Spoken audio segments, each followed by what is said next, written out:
সকালবেলা ঘুম থেকে উঠে দেখো এই যে পাখির ডাক, ময়ূরের ডাক শুনতে কিন্তু আমার কাছে খুব ভালো লাগে।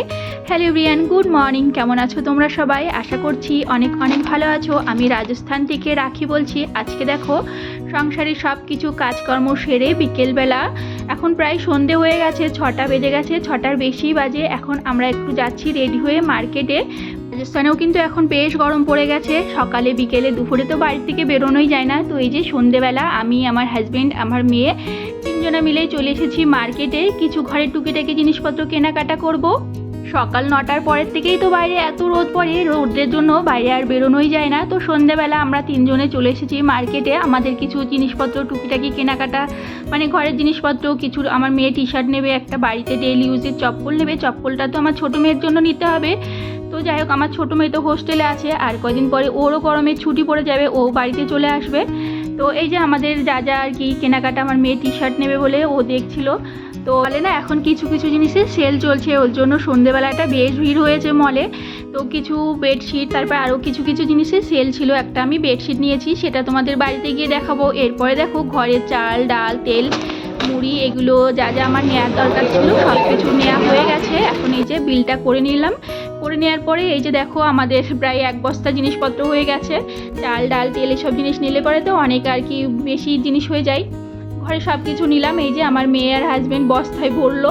ভরে নেওয়ার পরে দেখো চলে আসলাম বাড়িতে। বাড়িতে আসার পরে এই যে কী কী জিনিস এনেছি তোমাদের একটু দেখিয়ে দিই। এখানে দেখো সুইটকর্ন আছে, তারপরে পিৎজা বানাবো তার জন্য এখানে চিজ এনেছি, ব্রেড আর আছে ব্রেড, তারপরে চাল, ডাল, তেল সব কিছুই নিয়ে এসেছি। এখানে দেখো তোমাদের বললাম একটা বেডশিট এনেছি, এই যে এই বেডশিটটা এনেছি। আমার মেয়ে টি শার্টটা এনেছে। এখানে এই যে চপ্পলটা আনা হয়েছে। এখানে আমার হাজব্যান্ডের জন্য প্যান্ট এনেছি। এইসব মানে শপিং করতে করতে অনেক রাত হয়ে গেছে। বাড়ি আসতে আসতে বেজে গেছিলো 9:30।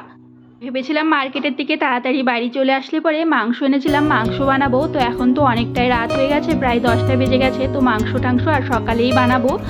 তো যাই হোক দেখো, তারপরে সকালবেলা থেকে ভিডিওটা স্টার্ট করলাম। সকালে ঘুম থেকে উঠে এবারে দেখো আমি আমার সংসারের কাজ করব। আর আমার মেয়ে আর হাজব্যান্ড ঘুমিয়ে আছে, এখন বেশি বেলা হয়নি, এখন 6টাই বাজে। আমিও সকালবেলা আগে বেশি তাড়াতাড়ি ঘুম থেকে উঠতাম না, 7টা বাজলে পরেই ঘুম থেকে উঠতাম। এখন কয়দিন হয়ে গেছে একটু তাড়াতাড়ি উঠে পড়ছি, কারণ মানে লেট হয়ে গেলে না কাজে সকালের অনেক গরম লাগে। তো সকালবেলা উঠে কয়দিন ধরে আমি তাড়াতাড়ি করে কাজকর্ম সেরে নিচ্ছি, বাসি কাজগুলো। তো এখানে দেখো এই যে উঠোনটা ঝাড়ু লাগিয়ে নিয়ে তারপরে কিছু বাসন আছে রাত্রে, সেগুলো ধোবো। তো বাসনগুলো বের করে আনলাম, এখন বসে বসে বাসনগুলো ধুয়ে নেব। তো তারপরে ঘর গিয়ে পরিষ্কার করব। এখনও তো সবাই শুয়ে আছে। চাটা আমি সব বাসি কাজগুলো সেরে নিয়েই চাটা বানাবো। আর দেখো বাইরে যে সকালের এই মানে পরিবেশটা না, শান্ত পরিবেশটা কিন্তু সারাদিন আর কোনো সময় পাওয়া যায় না। এই যে পাখির ডাক, তারপরে ময়ূর ডাকছে, খুব ভালো লাগে। এখানে কিছুক্ষণ টাইম একটু বসে থাকলাম। এরপরে দেখো এই যে আমার সবজি বাগানে একটুখানি ঘুরে ঘুরে দেখছিলাম। তো আমি রাজস্থানে থাকি, রাজস্থানে কিন্তু পুঁই শাক, তারপরে অনেক কিছু জিনিসপত্র, শাক সবজি, কলকাতার যে শাক সবজিগুলো আছে সেগুলো মানে রাজস্থানে পাওয়া যায় না, সেগুলো আমি বাড়িতেই লাগিয়ে নিই। কারণ না দেখতেই পাচ্ছ বাড়িতে অনেক জায়গা আছে। তো এখন তো গরমের সময় হচ্ছে, ওর জন্য আমার কাছে এখন তেমন সবজি নেই, খালি পুঁই শাকই আছে। শিম গাছটা সব শুকিয়ে গেছে। এমনি বর্ষার সময় আসলে, শীতকাল আসলে আমার বাড়িতে কিন্তু যা সবজি হয়, আমার আর সবজি কিনে খেতে হয় না। ওর জন্য দেখো এখন তো কিছুই নেই, খালি পুঁই শাক আছে। যখন আমি কলকাতায় যাই তখন আর কি সব বীজ টিজ নিয়ে আসি। আর দেখতেই পাচ্ছ এই যে রাজস্থানে কিন্তু কোনো গাছ নেই, খালি একটু নিম গাছ আছে আর বাবলা গাছ ছাড়া আর কোনো গাছই দেখতে পাবা না। তো যাই হোক, এরপরে দেখো এই যে বাসন টাসনগুলো ধুয়ে নিয়েছি। ধুয়ে নেওয়ার পরে এবারে যাব ঘরে গিয়ে চা ঠা করবো। সবাই উঠে গেছে এবারে ঘুম থেকে, এবারে গিয়ে আমি চা ঠা বানাবো সকালের।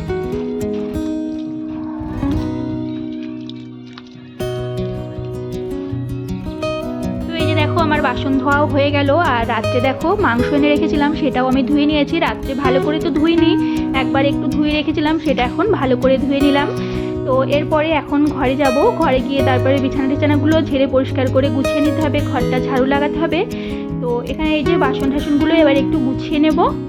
তো এই যে এগুলো কালকের ধোয়া বাসন ছিল, এগুলো গুছিয়ে রাখলাম। আজকেরগুলো একটু জলটা শুকিয়ে গেলে পরে সেগুলো পরে গুছিয়ে নেবো। এখানে দেখো দুধ এনে রাখলো আমার হাজব্যান্ড, সেটা জাল দিতে বসিয়ে চলো এবারে ঘরে যাই। ঘরে গিয়ে এবারে ঘরের কাজকর্মগুলো সারি। তো এখানে দেখো তোমাদের কালকে এটা দেখানো মানে ভুলে গেছিলাম, এই যে সিপ্পার না কি বলে, এই যে আমার মেয়ে নিয়ে এসেছে, ও জুস টুস খাবে তার জন্য। তো সেটা তোমাদের একটু দেখালাম। আর এদিকে দেখো কালকে রাত্রে যে আমি রাত্রে বেডশিট কিনে এনেছিলাম, সেটা আমি কিন্তু রাত্রেই পেতে নিয়েছিলাম।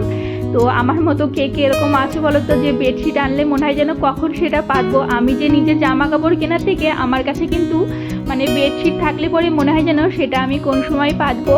তো বালিশের কভারগুলো রাতে চেঞ্জ করিনি, চলো এখন আমি বালিশের কভারগুলো লাগিয়ে দিই।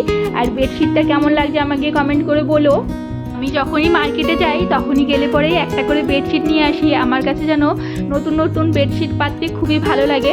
তো দেখো বালিশের কভারটা লাগিয়ে নিচ্ছি। আর আমার হাজব্যান্ড রাত্রে বলছে তুমি আর কত বেডশিট কিনবা, তো বলছি ঠিক আছে এটা লাস্ট, আর কিনবো না। এটা দেখো, এই যে এটা দেখে আমি রাত্রে নিয়ে এসেছিলাম, তখন না প্রিন্টটা কেমন হবে আমি বুঝতে পেরেছিলাম না। তো যাই হোক, খারাপ না, ভালোই হয়েছে, ছাপাটা ভালোই লাগছে, হালকা কালার আছে। আমি একটু হালকা কালারের জিনিসই বেশি পছন্দ করি। তো এই যে দেখো বেডশিটটাও পেতে নিয়েছি, আবার একটু ভালো করে ঝেড়ে ঠেড়ে রাতে তো আমি পেতেই নিয়েছিলাম। এবারে দেখো বালিশের কভারগুলোও লাগিয়ে নিয়েছি। তো বালিশের থেকে না কভারগুলো একটু বড়, ধুলে পরে মনে হয় আমার একটু ছোট হয়ে যাবে। তো যাই হোক, এরপরে আমার এমনি বালিশের সাইজগুলো না একটু ছোট ছোটোই। এরপরে চলো এবারে ঘরটাকে একটু ঝাড়ু লাগিয়ে পরিষ্কার করে নিই। তো ব্যাস, এই যে বিছানা টিছানা গুছিয়ে নিয়েছি, নেওয়ার পরে এবারে ঘরটা ঝাড়ু লাগিয়ে পরিষ্কার করে নেব। তো এখানে দেখো যেসব জামা কাপড় আমরা কালকে পরে গেছিলাম এগুলো ধুতে হবে। তো এরপরে এই যে দেখো দুধ জাল দিতে বসিয়ে দিয়েছিলাম, দুধটাও প্রায় জাল হয়ে গেছে। এরপরে এবারে আমি চাটা একটু পরেই করব। তো এখন আগে ঘরটা পরিষ্কার করে নিই। তারপরে দেখো সকালবেলায় কিন্তু আমার 7টার মধ্যে প্রায় সব কাজ প্রায় কমপ্লিট হয়ে গেল।